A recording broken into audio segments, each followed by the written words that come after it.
This castle used to be in the middle of that loch, but now it's not. They moved it piece by piece. And tonight, I'm gonna camp here. I'm in Scotland, so wild camping is legal here. So no stealth camping. It does take some of the adventure out of it, but we're gonna camp. Probably not inside this one. That seems like taking the piss, since Scotland give you permission to wild camp anywhere you want. But down by the loch, amazing. But first I'll show you the castle before I find where to pitch up and cook dinner for you tonight.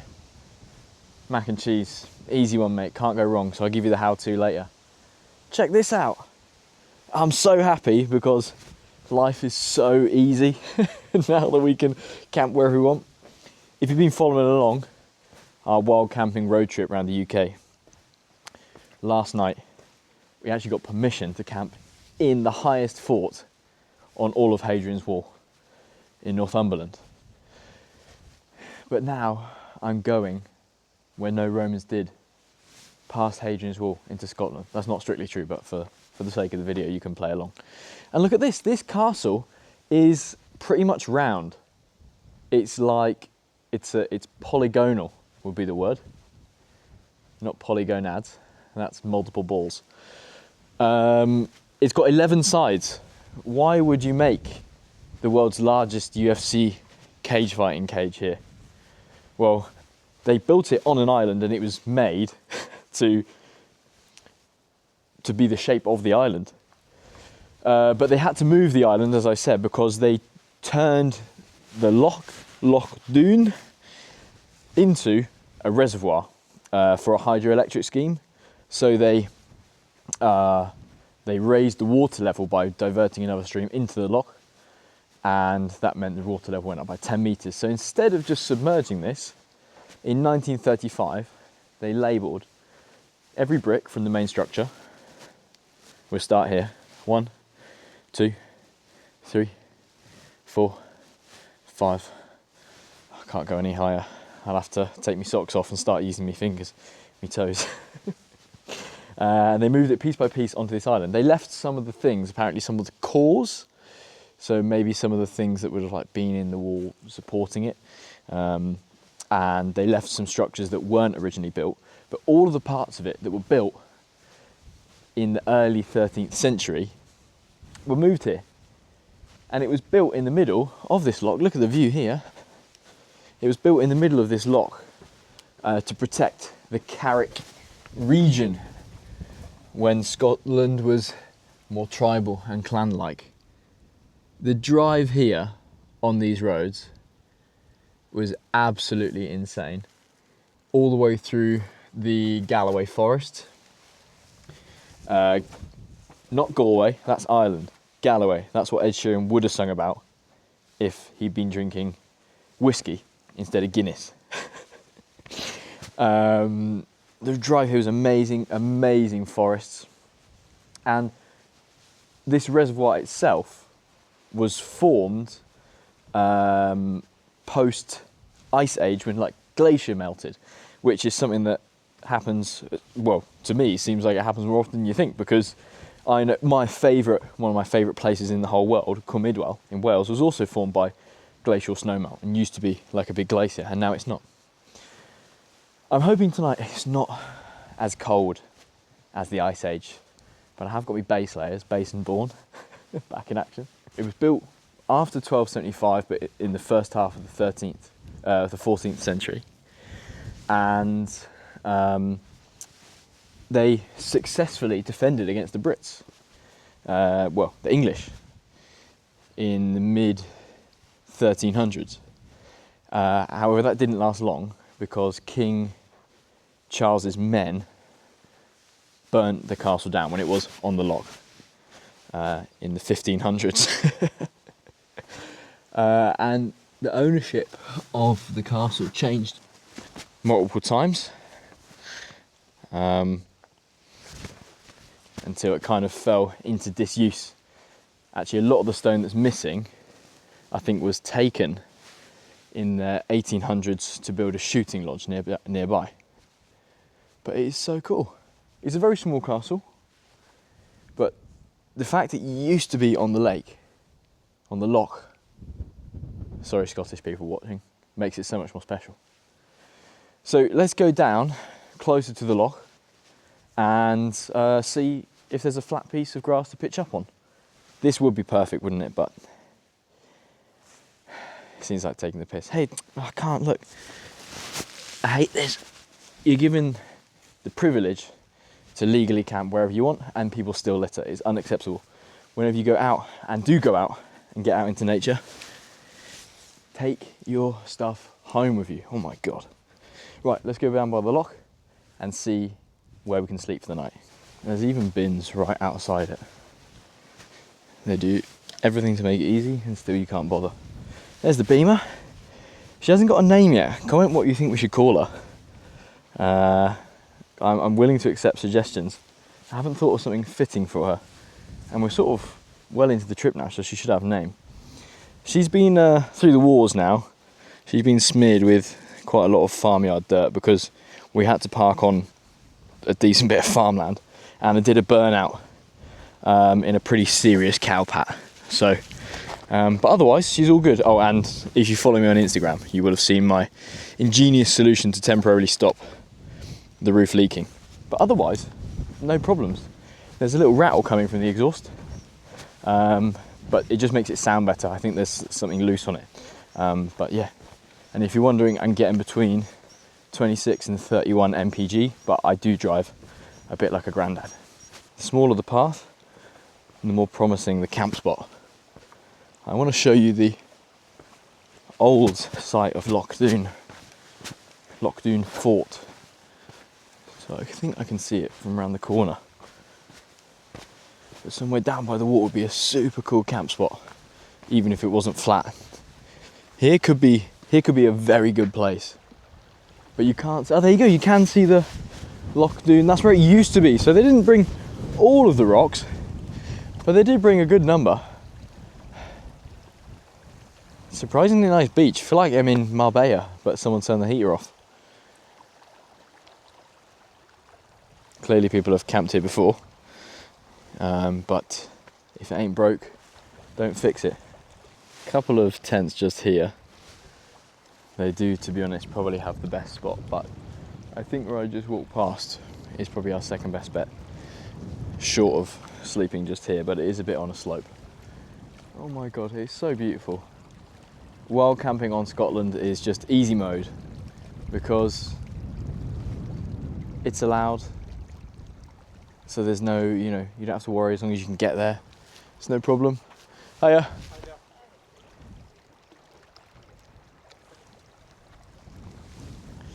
So I think let's not mess around. Let's just go and dibs our spot and then we can cook down on the beach. I can't stop smiling because it is actually so easy. It's so nice again just to set up, and this has been like definitely the least hassle and trouble we've had trying to find a spot. It's so good. So I'm going to set up here. It's a bit pitted and I am going to have to check actually for glass because obviously people have had a campfire.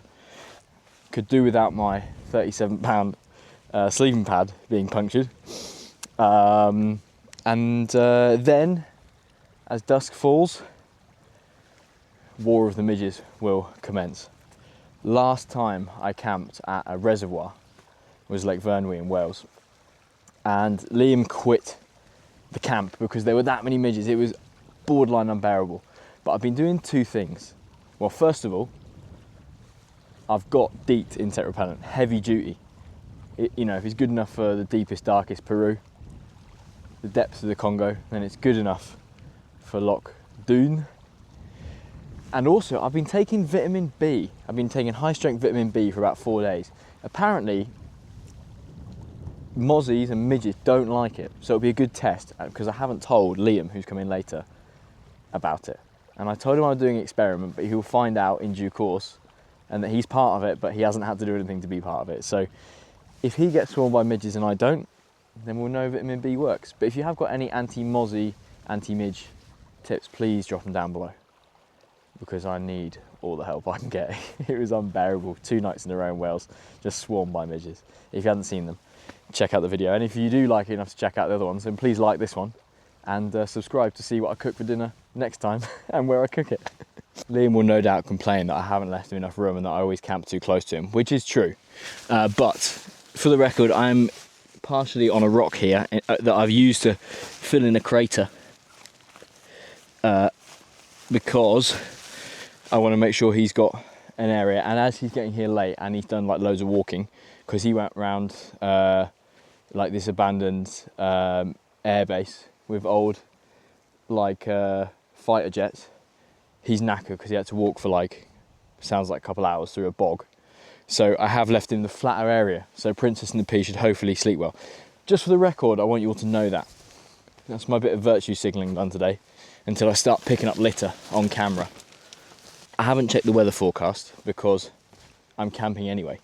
Like, even if it was, you know, weather warning, I would still be camping. So to me, it's, you know, almost inconsequential. I'm going to be miserable no matter what. I'm all set up. It is probably the best I've pegged up my tent, and it is immensely nice because it's the first time I've actually set up the inside of my tent in the light. So I'm going to show you, but first I have a few beers, a welcome party present for Liam. So I'm going to chill him down in Loch Doon. I keep thinking it's called Loch Doom, which I hope it doesn't turn out to be like that.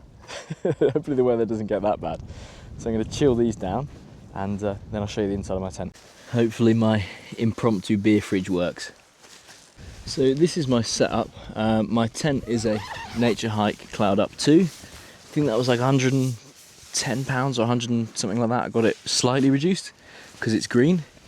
My sleeping bag is a Snug Pack Softy Kestrel. I think it's WGT3. I don't know what those letters mean, but I think it's good down to like -6. It's slightly mummy-ified, but it's got a wide toe box. It's very comfy.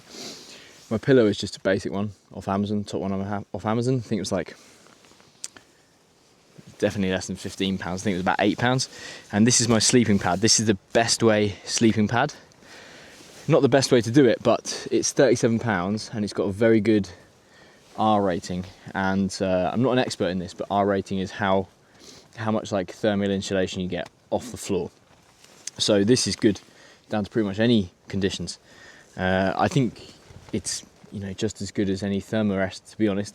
And what I did like about it is it's got this kind of like a real mattress, this kind of cross squares pattern, much comfier. I did have a Thermarest Neoair X-Lite Max. I didn't bring it because it was too big for my bivvy, but also because it had horizontal baffles, so basically like horizontal bars all the way across. It was nowhere near as comfy as this, I think, from what I remember, and I slid around on it a lot more. Whereas this one, I stay on it all night, even though it is much thinner. So yeah, that is the inside of my tent. And as you know, my stove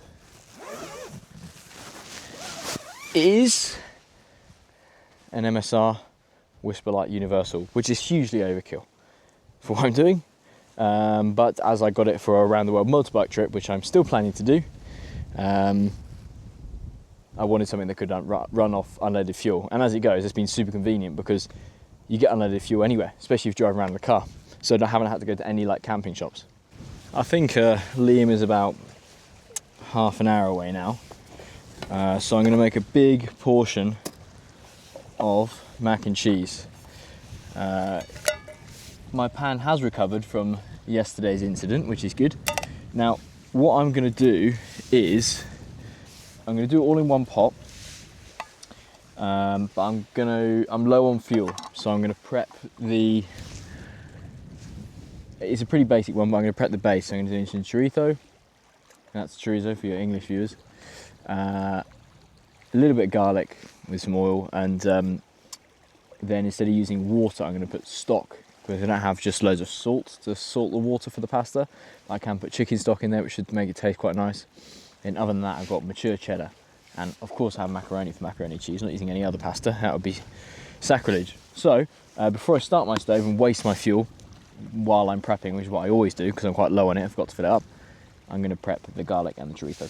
I don't know if it's bad for me, but this chorizo has been in the back of the car since I started the trip. I did something with chorizo on day one.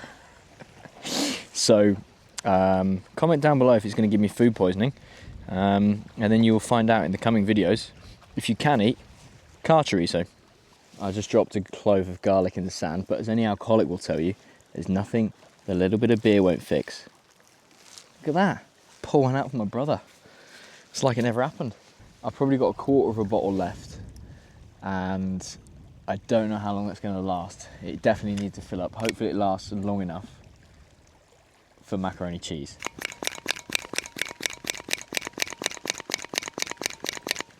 Don't clip that. This stove I have to let cook down.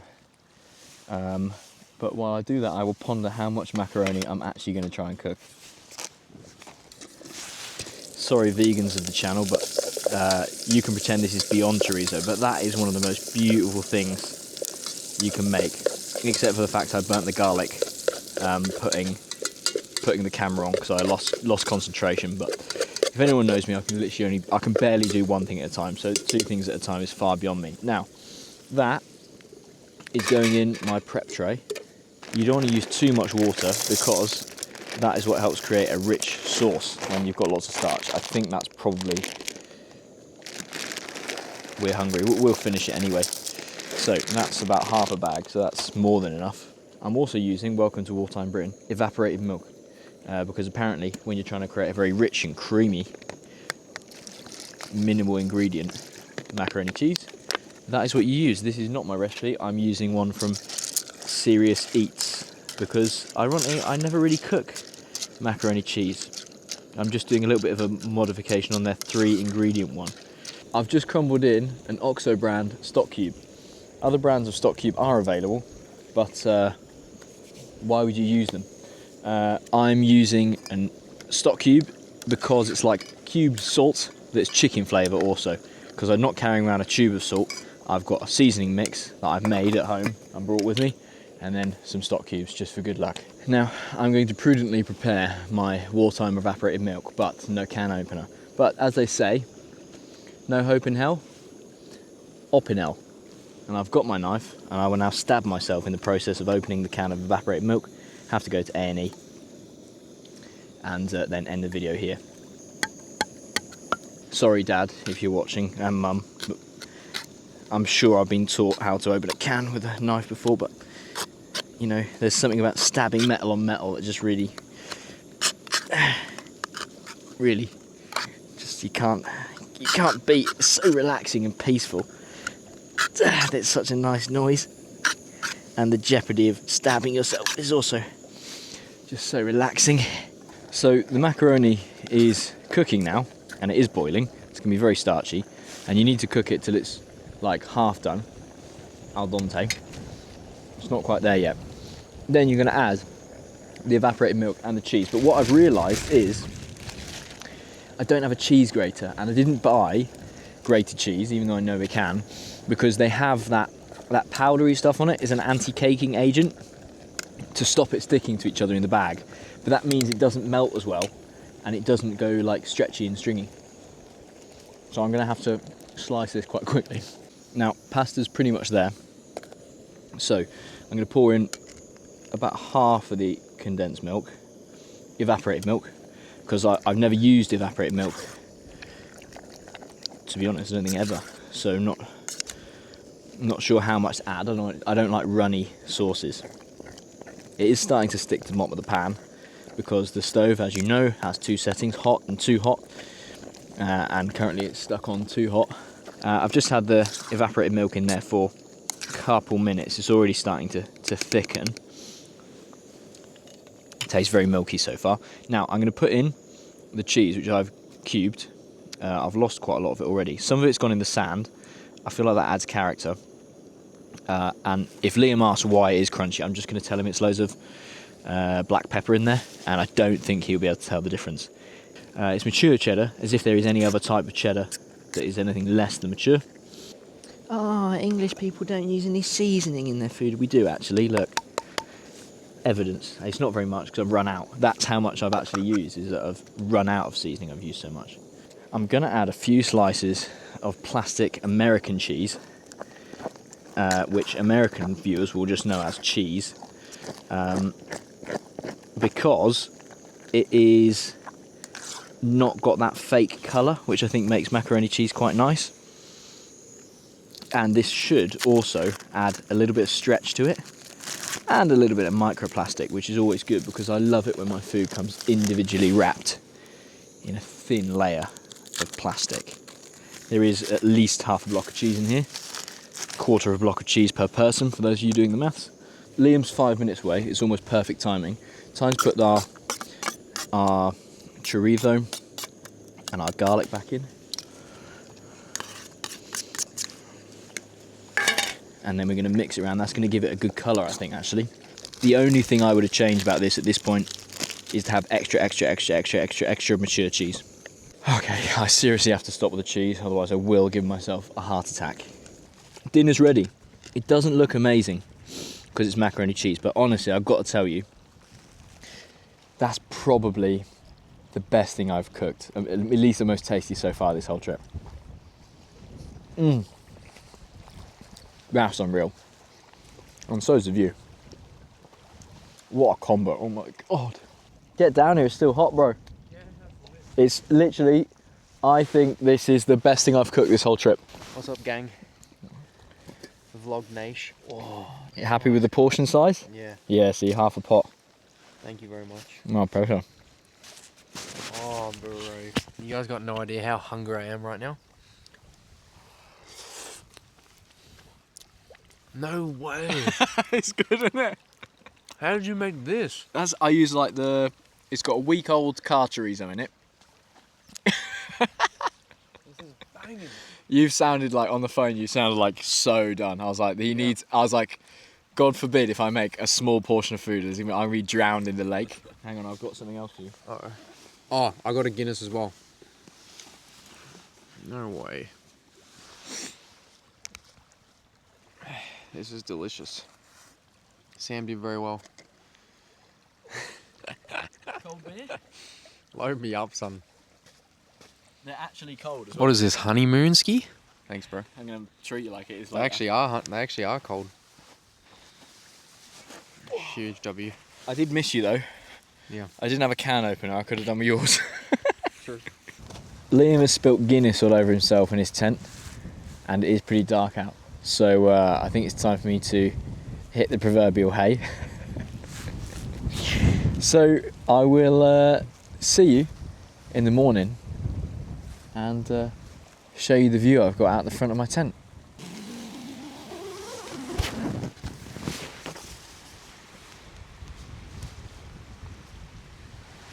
The view is very nice, but the weather is not. It's very windy, it's pretty cold, and when I opened my tent door just now, the loose fly sheet sounded like a Chinook coming in.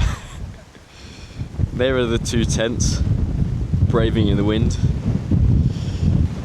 It's drizzling, and I had wanted this morning to put the drone up, go for a swim, or at least a dunk, and because yesterday I didn't have any wash at all. And also I want to go and collect a bag of rubbish, but I think I'm still going to do those things, but it would just be much more unpleasant. Well, maybe I won't do the drone. Wakey wakey, time for school. Does it look like there's much rain? No, it's just sort of spitting a bit. Okay. Ain't nothing to it but to do it. Nutty haircut. I figured the less I'm wearing, the quicker and easier it will be. So I do have problems. So I'm going to put my camera down, and then I'm going to put my towel inside my jacket so it doesn't get wet. Oh, it ain't nice, but it's never as bad as you think. And true to form, that loch, the water is the same colour as iron brew, so I definitely won't be drinking any of it. It's spitting, but that is not going to get in the way of me having a nice coffee. So I've set the stove up, it blew out the first time. I don't think I had enough fuel to prime it, so I'm going to do it again, and just going to hope that it doesn't pour down. That's all we can do. It's going to be raining all day, so there's no point waiting. We might as well just get on with it. The weather is actually officially not good now, but I'm hoping it will pass. Big storm brewing. I'm hoping it will pass. We're in Scotland, it's bloody crazy here, man. Coffee is pretty much ready. It is raining, but I don't know, I quite like it. I'm warm inside my Just Eat jacket. I've had a wash. My trousers aren't waterproof, but they do dry very quickly. And I know I've got a car I can go and sit in if I really want. That's what Liam's done, he's gone to sit in his car. But I feel like it's part of it. I can't think of a better place to have a coffee, and I like that it's sort of cold and miserable, but then you've got this very nice warm drink. Better than you could get at a coffee shop, if you ask me. And even better, I've got Sarah Nelson's Grasmere Lake District gingerbread, and it is amazing. I went to this shop, a very small like cottage in the Lake District when I was a kid, probably like 10, and I bought this gingerbread. Well, my mum and dad bought me this gingerbread, and it was amazing, and I've thought about it every day since. I still have the tin on my shelf in my room, my bedroom at home, so I think about it most days for that reason. And now I've got some more, and now I'm in Scotland with a proper good coffee and the world's best gingerbread. I know it's raining, but I don't think it could be much better if you ask me. That was honestly probably the best overall coffee I've ever had, at least for years. Like, just not just the coffee, but also the gingerbread, oh my god, added to it. And then the location. But this, as you can see, the weather is getting a wee bit more Scottish. So actually I am going to pack up now. I've packed up my tent now. I didn't film it, I had to rush because there was a lull in the rain. Unfortunately, that lull did not last as long as I'd hoped it would. And then it started raining again, so now all my tent is wet and myself. But I'm going to pick up some rubbish before I go. This caught my eye. I thought, hey, I actually need a spatula, but as this could have been used as a poo shovel, I don't think it's worth the risk. I'm just going to go around and collect a bag of rubbish, and I want to rant a bit because here's the thing. We're given the privilege to go wild camping in these places. Scotland has some of the most, generous wild camping rules. There's a sock. And yet people still leave rubbish. And this is the exact reason why people don't like wild camping, and probably the main reason why it's not legal, or the main justification for why it's not legal in Wales and in England and in many other places, because people leave rubbish. Look, that's a sock. That, a lot of this rubbish is not like people forget. It's like, there's the other pair. It's clearly something like they've gone for a swim, they've left the socks on, or they got rained on, and they thought, I'm not taking those home. But it's just unacceptable. And all this stuff finds its way back into the environment. Metal there. And it just makes it not nice. And it makes places like this, which should be beautiful, which should be pristine, not beautiful and not pristine. And then people, for whatever reason, landowners that don't want to give public access, they don't want people to have a right to roam, they'll use the fact that, these people make, there's some ancient pottery there, that, these people make my land dirty or this dirty, as a justification for not allowing the right to roam. And it's short-sighted. And the worst part is, I find it hard to believe that the people that leave rubbish are the people that actually live here around the loch and use it on a regular basis for their leisure. Unfortunately, it's more likely to be tourists So I don't want to sound like a grumpy old man, even though I am sounding like an angry granddad. I'm not picking up paper, but if you do go for a wild poo, you should be doing it at least 20 meters away from a body of water, and you should bury it, I think at least 20 centimeters deep. And if you can, just take your toilet paper home with you.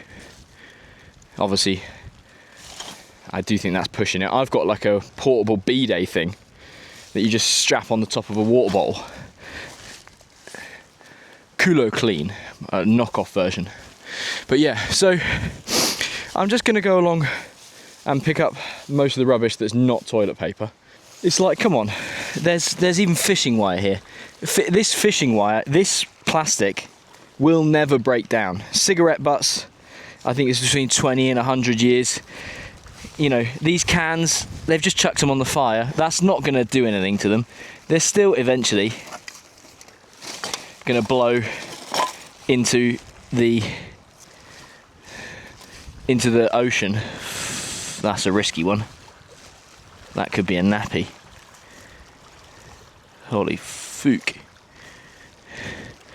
I should use, that actually is a nappy. I mean, why? Why are people doing that? It is just unacceptable. I'm gonna have to bleach my hands.